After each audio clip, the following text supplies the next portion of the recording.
Judges chapter 8. I've got a text to read, so we'll stand this time. Judges chapter 8, starting in verse 22.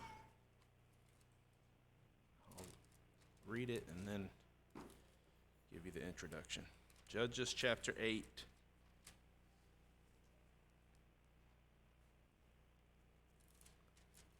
Judges chapter 8, starting in verse 22. Of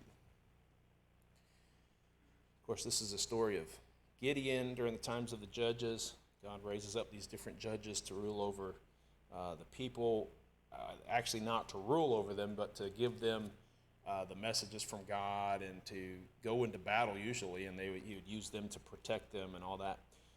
But the people wanted Gideon to rule over them as far as like being a king. And you know, later on we get into the times of the kings, which we're talking about on Sunday nights. Anyway, verse 22, now I'll start reading. Then the men of Israel said unto Gideon, Rule thou over us, both thou and thy son, and thy son's sons also, for thou hast delivered us from the hand of Midian.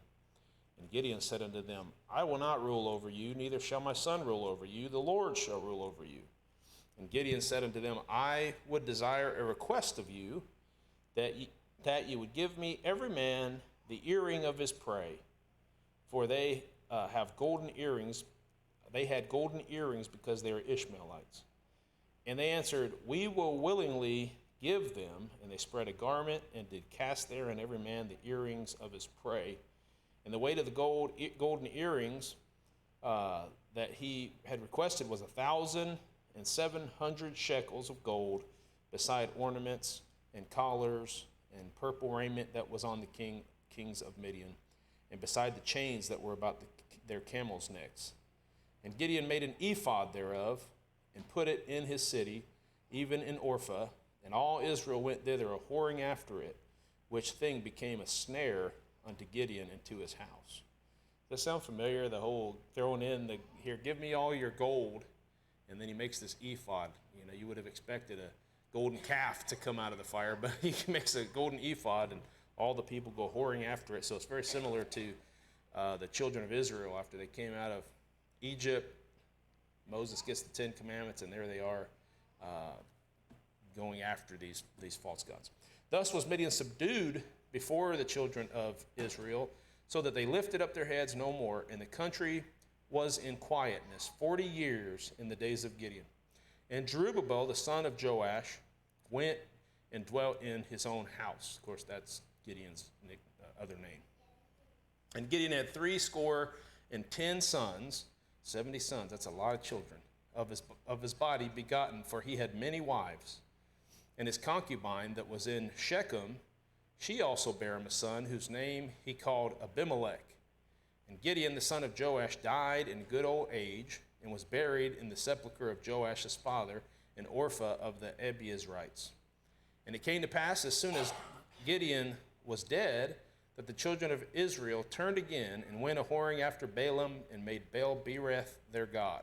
And the children of Israel remembered not the Lord their God, who had delivered them out of the hands of all their enemies on every side. Neither showed they kindness to the house of Jerubbaal, namely Gideon, according to all the goodness which he had showed unto Israel. Now let's keep reading just 6 more verses, and then you can be seated. And Abimelech, the son of Jerubbaal, went to Shechem unto his mother's brethren, and communed with them, and with all the family of the house of his mother's father, saying, Speak, I pray you, in the ears of all the men of Shechem, whether is better for you, either that all the sons of Jerubbaal, which are 70 persons, reign over you, or that one reign over you? Remember also that I am your bone and your flesh. And his mother's brethren spake of him in the ears of all the men of Shechem all these words.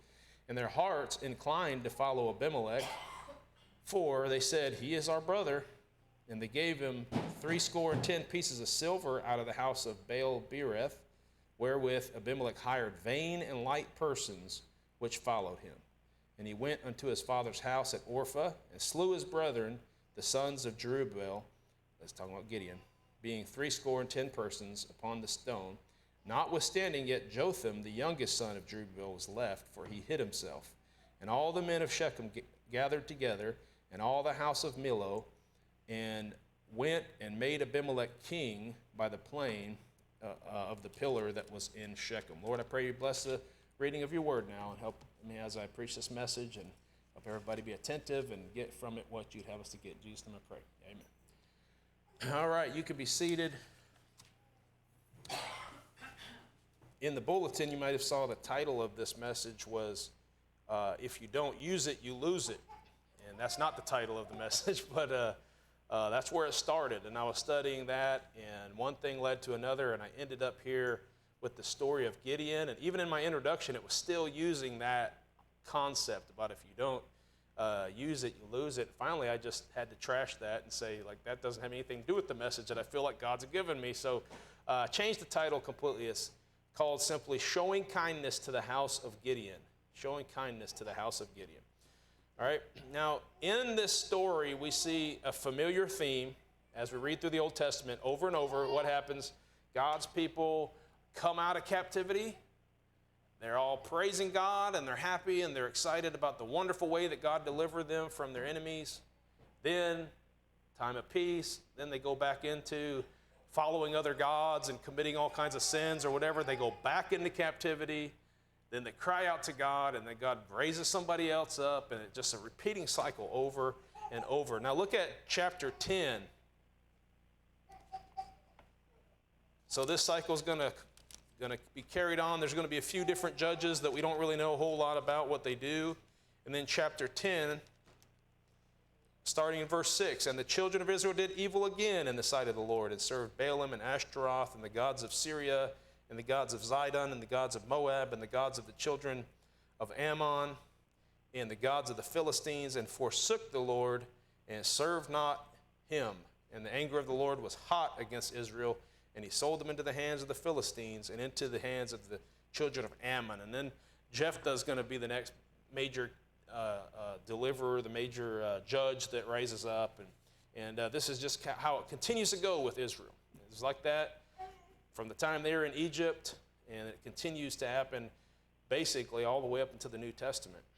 Okay, so we read the Old Testament, of course, as I mean, these are real stories that happen, but we read them as how do they apply to us today. You know, there are a lot of people out there. There's a group of people that say, hey, you can't read the Bible and apply things to us because those were to the Jews or whatever. And some people get carried away with that, and they go too far to the point where it's almost like there's only a small portion of the Bible that applies to us, like maybe the ones that Paul wrote or something like that. And really, the whole Bible is profitable for everyone. We can read any part of this Bible. You can go through the names of all the numbers that are listed, and you go through all the items in the tabernacle, and you could go through all this, and God's got something there for us, I guarantee. Regardless of what your doctrine is on the nation of Israel and God's people, or covenant theology, or whatever the case, that doesn't matter. We can read anything from the Bible, and we can apply it to us. Look at 1 Corinthians 10 real quick. 1 Corinthians 10.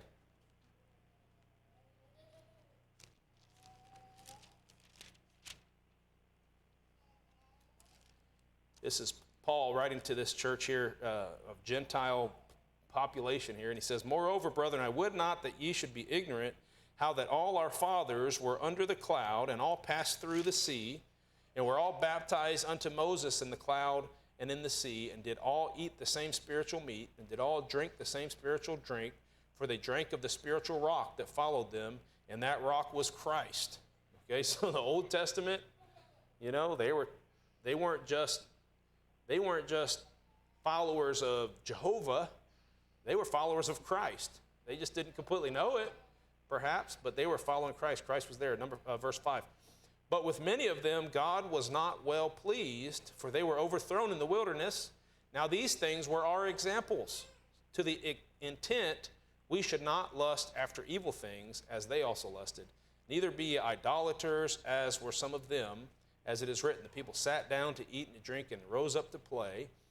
Neither let us commit fornication, as some of them committed, and fell in one day 23,000. Neither let us tempt Christ, as some of them also tempted, and were destroyed of serpents. Neither murmur ye, as some of them also murmured, and were destroyed of the destroyer. Now all these things happened unto them for in samples, that they were written for our admonition, and they were written for our admonition, upon whom the ends of the world are come. Wherefore let him that thinketh he standeth take heed lest he fall. So we can look at the nation of Israel and the Hebrews, children wandering in the wilderness and the whole bit, and we could say, man, look at these guys. They keep following after these idols. They keep running away from God. They keep murmuring, complaining. Every time there's a leader, they're not happy with their leader and all that kind of stuff. And we could say, man, the children of Israel were just terrible people. But God says, hey, don't take heed. They'll either think that you stand, take heed lest you fall. We read these things and we need to apply them to ourselves and say, what can I learn from this story? And so the time of the judges is no different. And so I want to read this story here, and we can learn a few things that I think is important. God kind of gave us the key to staying right with God and the key to having peace and staying out of trouble. I'm going to particularly apply that to our church, but really this is just a good lesson for us to learn as we consider these things. So go to chapter 8 again, so Judges chapter 8. Judges chapter 8, verse 34.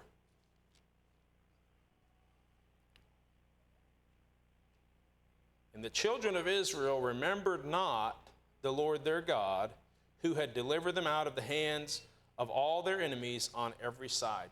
Now this is what it always comes down to. Anytime we fall away from God, anytime we kind of lose sight of what God's doing with us and what he's got planned for us, it always comes down to we're not remembering the Lord. I've preached this tons of times. I recently preached on Ezekiel, and I said, remember thy Creator in the days of thy youth. And this is always going to be the application. Hey, what's going on? How did we get away? How did we forget that God's taking care of us? How did we forget that God's going to provide if we just stay faithful and we do what he asks us to do? How do we remember all this stuff? And if the easiest way to forget God and to forget all that he's done for us and what he's delivered us from is when we're living in ease and comfort. You know that? It gets really like everything's going great. I got what I want. I have no stress. Everything's going fine. Well, you better take heed lest you fall because that is when it's the easiest to start forgetting God. Obviously when we go soul winning, what are the most receptive areas? Areas where people are struggling and they're just barely getting by. Low income housing, maybe they've got addictions, maybe their families split up, they don't get to see their kids. All these kinds of stories. Guess what? They're more receptive and they're more like, hey, tell me about God. Tell me how I can live for God and how he's going to change my life and all this kind of stuff, because they're in need and they're calling out to God and they want something different in their life. And you go down the street to the nice neighborhood and we're like, oh man, who wants to knock this neighborhood? Because it's going to be unreceptive. They're going to be shutting the door on our face. And actually, most of them have learned how to be pretty nice, and so they'll just say, no, thank you, and smile, and then they'll shut the door politely. But the idea is, in those neighborhoods, what you get is this attitude that's like, no, I'm good, everything's fine. I've got a church, I've got a religion, I've got my own beliefs, everything's going good in my life. I don't really need what you have to give me. Okay, that makes sense. And this is why Jesus said, easier for a camel to go through the eye of a needle than a rich man to go to heaven, because they think they've got it all. They've done it themselves. They don't need help from anybody. Everything's going fine.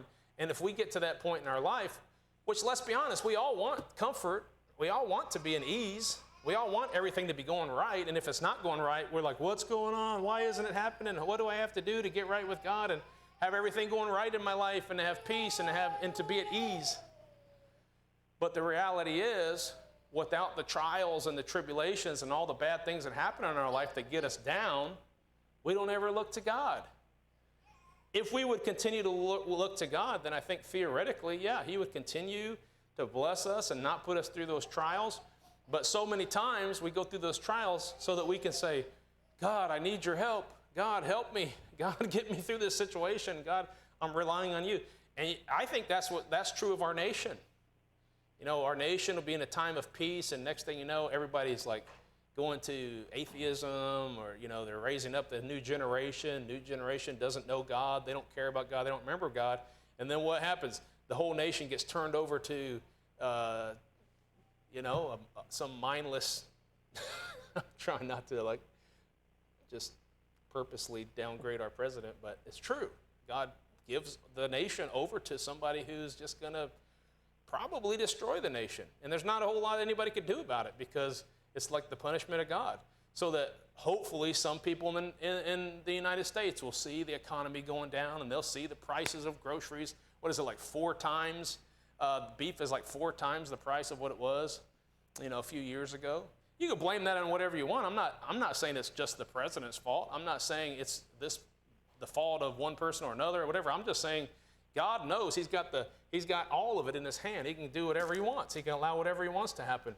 And so, what's going to happen, hopefully, is there will be a remnant of people in the United States that will call out on God and say, God, we need you. We can't get through that. If it gets rough, if times get rough enough, and they will in sporadic areas. Some people don't seem like they'll ever struggle. I just saw this, what's his name? Come on, I always talk about him. The billionaire, Musk. Elon Musk. Ellen, whatever. Just kidding. So I keep talking about his, because it's a ridiculous amount of money that I can't even fathom how much money it is. Well, I just saw something today where he's got this SpaceX thing going on, and for a long time he's been trying to offer people can pay for rides. He's hoping to one day be able to take people up in space. Which, hey, that sounds like a good investment there. It'd be fun to go out in space. And I think that he's talking about taking people on a trip to Mars or something like that, is hopefully what his plan is. Anyway, I don't know all that. All I know is I saw this article that claims that he wrote $100,000. Anybody can afford that. And I'm thinking, must be nice to be a billionaire, 200, 300 billion, whatever he has. Yeah, anybody can afford 100,000. But anyway, there's some people in our nation who are struggling. Some people that can't get by. Some people that are needing. And they're going to call out to God more likely, and so they're going to be more receptive to saying, all right, God, what do you need right now? But later on, if things get better and God's providing for them and taking care of them, they're going to get back into a life of ease, and they're very likely to do that. This is just the reality, and you can see it all throughout the Bible for sure. It was in this 40 years of quietness. Verse 28, chapter 8, verse 28 says, Thus was Midian subdued before the children of Israel, so that they lifted up their heads no more, and the country was in quietness 40 years in the days of Gideon. So everything's quiet, things are going good. It's kind of like the life of Solomon. Remember Solomon, the people have a period of peace. And it's kind of interesting in the Bible how many times it's like 40 years of peace, and then 40 years of bondage, and then 40 years. But, it was the same way. Solomon, then what happened? He had all this free time on his hand. Everything was going well, and so he sought after all these different things, and at the end, he went away from God, and he displeased God. None of us want trials and tribulations, but when we have them, we tend to draw closer to God. That's just the truth of it. And so it would seem that one of the secrets to being right with God is to be in general remembrance of his goodness and remembrance of what he's delivered us from, and never get to the point where we just take for granted his goodness whenever we have a time of ease or whatever. And one of the ways to do that is just to regularly just to make a habit in your daily prayer. You go to pray for something, don't just constantly, God, give me this, God, bless me with this, take away this. No, how about this? Thank you, God, for all that you've done. And I remember when you did this, and I remember when you gave us this, and thank him. If you continually have that mind of gratitude and thankfulness instead of, God, why don't I have this? God, give me this. He's probably more likely to bless you. If you're having doubts and you stop serving him and all that, he's probably going to send more challenges your way to get you to a point wherever he can demonstrate his grace to you again. Okay, number 2. Now that was a part of the message as I'm reading through this story.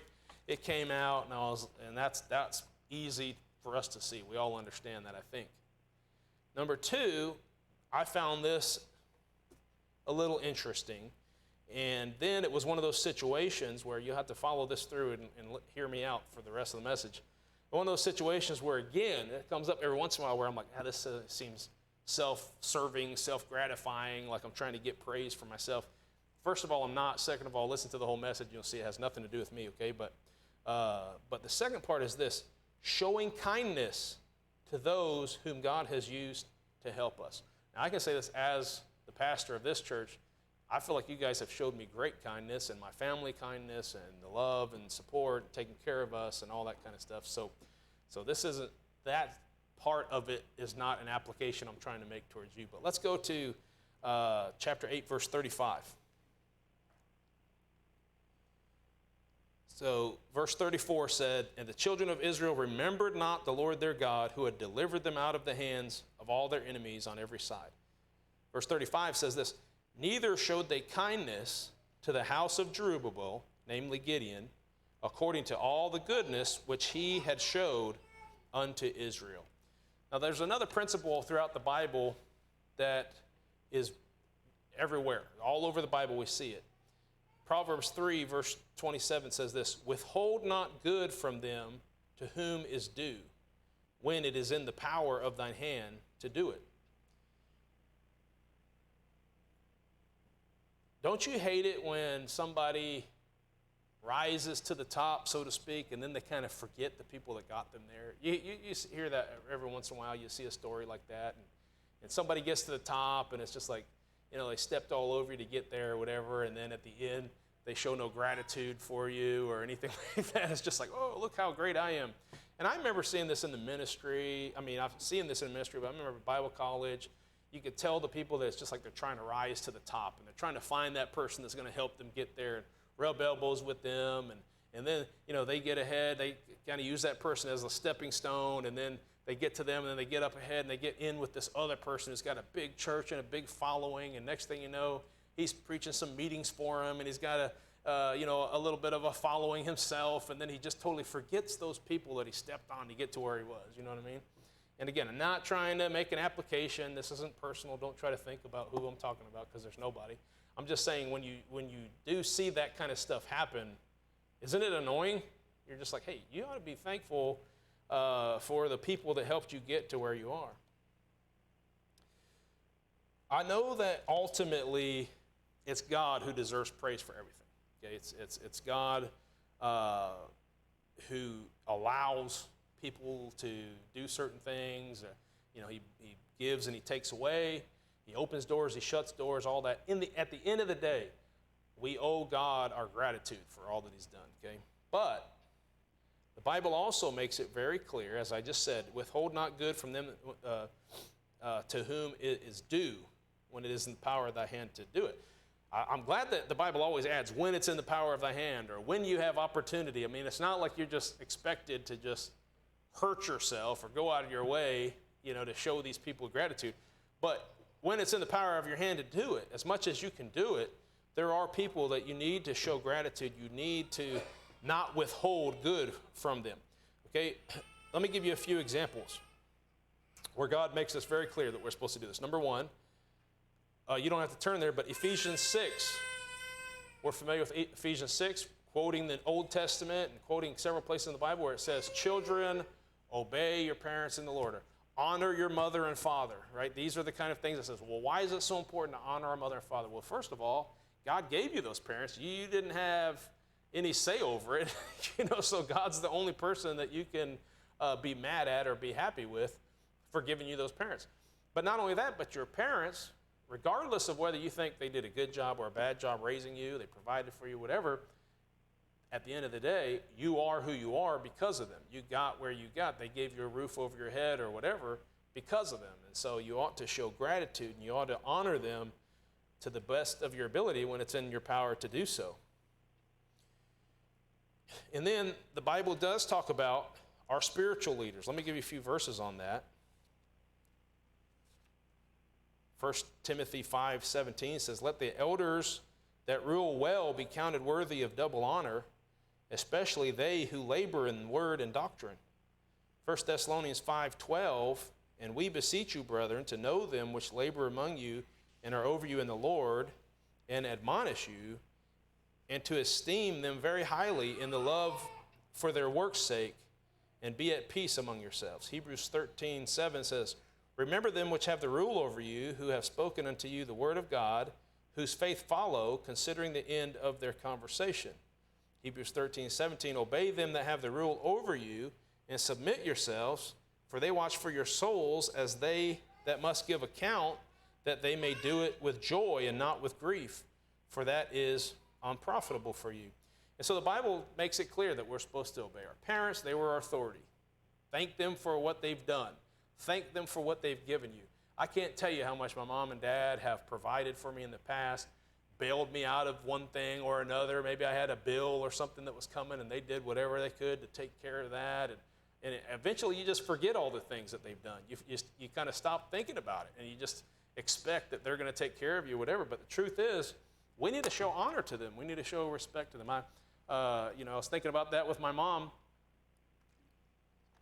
Mother's Day came around. I'm busy running around doing this, that. And in my free time, I'm training for this run, and I'm running and doing the things that I want to do.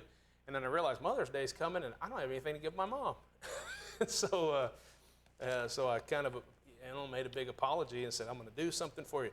This next week, I'm going to come out, and I'm going to take you to dinner. I'm going to take you to the Japanese restaurant. She was like, oh, that's sweet. Moms are easily impressed and happy.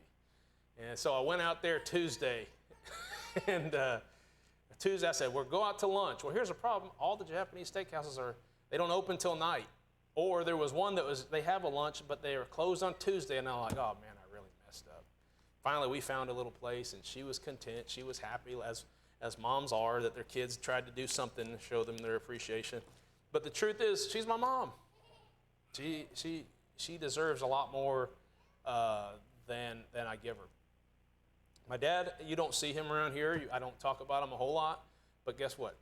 I owe so much to my dad. There's not a day goes by I don't think about him. There's not a day goes by that I don't think about things that we've done in the past and things that he said to me and things that he's contributed to my life. My dad invested a lot in me. I need to honor him. I need to show him my love. And sometimes, you don't get to show things the way that you want to, but you still have a sense to honor them and respect them and do what you can when it's in your power to do so. As far as being in the ministry, being in a place of leadership as a pastor, but not just that, but having any kind of understanding about the way ministry works. I've got tons of men in the ministry that I owe that knowledge to. Like they've helped me. Again, it's God's word. It's the Holy Spirit. I can give praise to God, but God expects me to show honor and give thanks to those people who have done things for me. And so I certainly don't want to take that for granted and forget about that, because sometimes we can do that. Sometimes I know I do. Just real quickly, I'll throw this one in here. If you're still working for a boss, that's right. You're supposed to show them thank your employer for giving you a job and paying you and doing all those things. Ephesians 6:5 says, servants, be obedient to them that are your masters according to the flesh, with fear and trembling and singleness of heart, as unto Christ. 1 Peter 2:18, servants, be subject to your masters with all fear, not only to the good and gentle, but also to the froward. When you come across that word froward in the Bible, here's a good way to remember what it's talking about. You got toward and you got froward. To and fro, toward and froward. So, one is for you and it's to you, and the other one is against you. And you know what I mean? So every time you ask something, it's just like, no, we're not going to do it that way. You try to give, and they're just like, no. That would be a more froward person, just real negative and just, never thanking you, never treating you right, never giving you the respect that you think that you deserve. But the fact is, they're the one paying you. They're the one that is your boss. They're the ones that's calling the shots. They don't necessarily owe you that. Now, the Bible does tell masters how they're supposed to treat their servants. And, of course, the word master and servant gets confused nowadays, but think of it as employee and employer relationships, okay? We're supposed to We're supposed to honor them and give them thanks for what they've provided for us. And nowadays, it's so easy to walk out of a job and just go work for somebody else. It wasn't always that easy, Now it's a whole lot easier to do that. And you got some people have unions and all this kind of stuff, and so a lot of times the power's on the employee's side rather than the employer. But the reality is you're supposed to give thanks to that employer for the job that they've provided you and all that. All right, so anyway, I was studying this out, and I'm thinking through this, and I get down to this part where it's talking about not showing kindness to Gideon, and I'm thinking, all right, obviously Gideon did some great things. Obviously Gideon was used by God to deliver them, even though at the very beginning he said, I'm not the man you're looking for. I'm the least in my house, and my family is the least in the tribe of Israel, and I'm not the man, just like Moses said and all that. But then God says, no, you are, and I've got a job for you, and I'm going to use you. So he uses him, and then we get to this time whenever the people say, rule over us and your son and your son's sons forever. Like you're gonna be the king, and then your kids are gonna be the next king, and it's just gonna stay in your family forever. And Gideon's like, no, I'm not gonna rule over you, and my kids aren't gonna rule over you. The Lord's gonna rule over you. He's like, God's using me to be a judge, but I'm not your ruler. I'm not your leader. I'm not gonna take that position. And so even Gideon knew he's just a man. Even Gideon knew he was fallible and he made mistakes and all that. Look at chapter 8, verse 22 and 23 again. Then the men of Israel said unto Gideon, rule thou over us, both thou and thy son's son forever. Thou hast delivered us from the hand of Midian. And Gideon said unto them, I will not rule over you, neither shall my son rule over you. The Lord shall rule over you. Man, I almost quoted that already, so I didn't have to read that again. Go to the next verse, though, verse 24.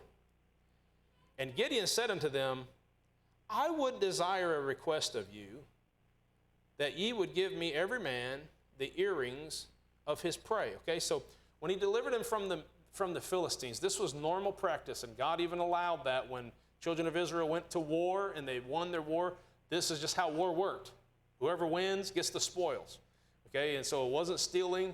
That's just kind of how war worked. And so they would go in and they would take the possessions and take the land and take the gold and all that. I mean, most of the time they killed everybody in the city anyway, so they just took their stuff afterwards. And Gideon had, led the people away from the Philistines. They destroyed the Philistines, and they took all these things with them. So now they had tons of gold and all this kind of stuff. So Gideon's like, I'm not going to rule over you. But then it seems almost like he scratches his head and says, you know what? Here's what I will do, though. If you really are appreciative of what I've done, why don't you give me all your gold and all this kind of stuff? And he ends up raising all this money. And then he takes this money and he makes this ephod. Now, I don't want you to get distracted there, because the truth is I don't really know what an ephod is. The Bible talks about a linen ephod that the priest wore underneath the breastplate, or maybe it was the breastplate. It gets a little confusing. David at one time is dancing with the ephod on, but then another time he calls for the high priest to bring the ephod, and it's like that ephod had some kind of special power. We talked about that in Sunday school. Remember about the enchantments and if God allowed it, if it was a God-given enchantment, it was right. It was holy. But the reason we're not supposed to go after enchantments is because they don't have anything to do with God. They have to do with the demonic forces. Okay, so we don't want to mess with that. I was just studying about mandrakes. I wrote an article on our website about mandrakes. I mentioned it in my message in Kansas City. But whenever I studied it more after that message, I went back and studied it a little bit further, and I found out, there was a whole lot of magical power that was ascribed to these mandrakes. It's just like this little plant that has a big root that goes down, and the root separates, and it looks almost like a man. That's why it's called a mandrake.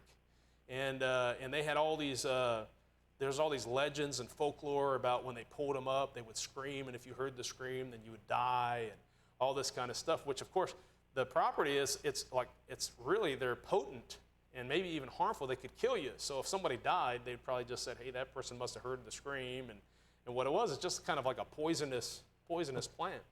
But anyway, it's real easy to kind of go after those kind of enchantments or whatever.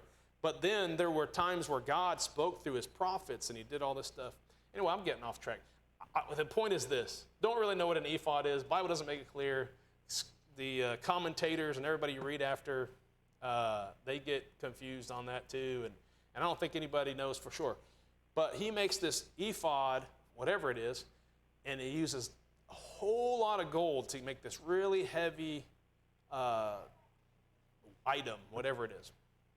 And then it says, okay, so they give him all this gold and all this. Verse 27, and Gideon made an ephod thereof and put it in his city, even in Ophrah, and all Israel went thither a-whoring after it, which in the Bible that always means they're going after other gods. Later on in the chapter he uses the same terminology, or maybe it's a different chapter, but this is just what the children of Israel do. When they go after another god, it says they go whoring after them, or they play the harlot or whatever. So whatever this ephod is, it's kind of like Aaron, who gave the people the golden calf, and the next thing you know, they're worshiping the golden calf, and they make God upset. Gideon's doing the same thing. Gideon makes this ephod, and all the people are turning to it instead of God. And of course, later on, during this time of peace, they go after all these other gods and all that stuff. So Gideon is not this great leader. He's not this great person.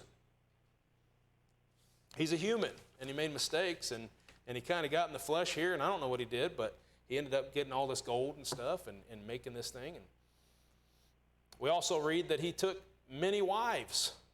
Verse 29, of course, we know that he has 70 sons. I don't know how many wives he had, but, to have 70 sons, probably a lot. It says he has many wives, and in fact, the concubine that bears Abimelech, this one that's going to rise up and try to be the king and kill all of his brothers, the 70 brothers, this concubine was from Shechem. Now we hear about Shechem, whenever Levi and Reuben go in there and kill all the Shechemites because Shechem defiled his sister. And anyway, there's not a lot of good that came from that, but here's Gideon, takes a wife from here and a wife from there and a wife from here, and this concubine just kind of add to the harem there, and what happens? Her son ends up killing all of Gideon's sons after he dies, and he raises up. It says he takes some money from the priest, all the money that's donated to these false gods, and he takes this money and he buys, it says, I don't remember the terminology, but that's okay. He buys these vain men. So like these men that they're not real genuine. They're not good, loyal people. They're just following him because he's paying them. And he goes in, and it looks like he's raised up this big army of people, and go in and he slays all his sons. And anyway, it becomes an awful time in the nation of Israel, which leads them right back to where they originally came from. So you see, Gideon is not just a human who doesn't really want to lead people. He doesn't find himself worthy to lead people, but then he demonstrates that by making this ephod and taking all this gold from the people, and then he multiplies into himself wives, and he does all this stuff. And yet, God still wanted the people to show kindness to the house of Gideon. Verse 35 again, it says, neither showed they kindness to the house of Jerubbaal, namely Gideon, according to all the goodness which he had showed unto Israel. So here's what I take that to mean. Because originally I was studying this out, and I was saying, okay, we've got to remember the Lord. Number two, you got to remember your leader, and you show kindness unto your leader. And I'm thinking, I don't want to preach on that. And it sounds like I'm saying, hey, show me kindness and all this kind of stuff. I don't like that. Then it dawned on me, a better application, I think, is we as a church need to be willing to remember the leaders of the past that we've had. And the reason this is so timely is because this isn't why I wrote this sermon. This is just kind of the application that came to me at the end of this message, and I was like, whoa, this actually applies to us very well. Brother Collins is going to be here on Sunday. He's going to be leading singing, and the evening service he's going to preach. And I've hesitated to have him come In the 4 years I've been pastor, because number one, at the very beginning, he was uncomfortable because he's like, I don't think everybody wants me there, and I might feel kind of weird, and the transition, everything. 4 years has gone by. I don't feel like he should have to feel that way anymore. I'm the pastor here. He doesn't have to feel like all the people are going to come to him or whatever the case. But I know this, that anytime there's a transition of leadership, it's real easy to remember the bad things about the previous leaders and forget about the good things. We can go down the list. This year will be our 70th anniversary as a church. I go down the list of all the preachers that this church has had. They've had a lot. They've had a lot of pastors over the years. I don't even know that much about some of them. The ones that I've been find, they did some good things. There are some of them that seem to do greater things than others. And there's nothing wrong. I'm not one of those guys that says, hey, don't touch God's anointed. Don't ever say anything against them. Like if a man of God makes a mistake, goes into error or whatever, the people at church need to call them out and deal with it. There's a proper way to deal with it, but they need to deal with it.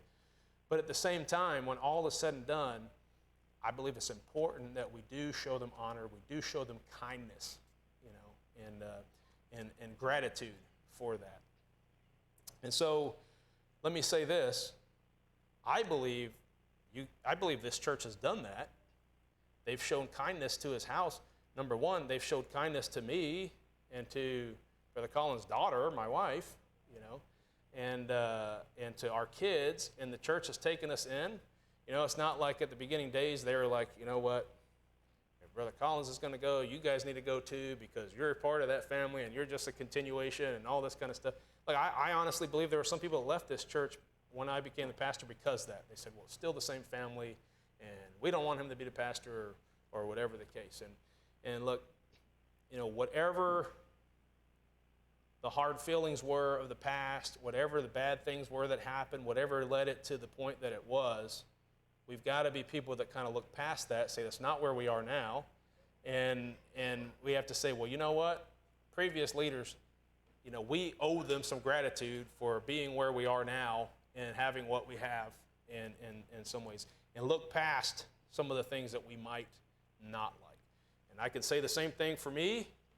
Whenever I move on, whenever that time comes, sure, nobody will be here anymore by that time. I'll be so old. I'm just kidding. When I move on, regardless of any knucklehead things that I might do between now and then, or that I've already done or whatever, I would hope that you would still show kindness to my family and to those, that in the future.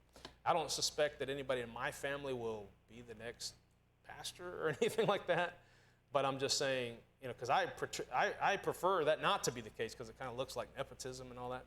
But whatever the case, however it happens, I would just say that it's good to show kindness to that house. I mean, if God's told the children of Israel, hey, I'm upset with you because you didn't remember me and because you didn't show kindness to Gideon, after he made this ephod that all the people followed, and after he multiplied all these wives, and his wife gave son Abimelech, who raises up and kills all of his brothers and all that kind of stuff, and God still says show kindness. Kind of reminds me of, and I'll close on this, kind of reminds me of David. After all the things that Saul did and destroyed the kingdom and tried to kill David and all that stuff, and David says, no, we're going to spare his life. No, I'm not even going to humiliate him. No, I'm not even going to do these things. And the people say, why? But he did this and he did that and he did that. And he said, hey, he's God's anointed. He did what God wanted him to do. He was here. It's not an issue anymore. And we need to be thankful for all that he's done. And again, I don't want to make this about Brother Collins, and he's not here, and I'm not trying to, say anything good or bad about him necessarily. I'm just saying that he was the pastor for 24 years. I think he did a lot of good things. And so I hope that when he's here on Sunday, everybody will show him kindness and show him love that he deserves. All right, let's pray. Father, thank you for this church and the history, Lord, that we have. 70 years, ups and downs for sure, good things, bad things. But in the end, Lord, we've seen a lot of souls get saved. We've seen a lot of lives change. People turn to you, and the Bible's been taught. We've remained faithful all these years.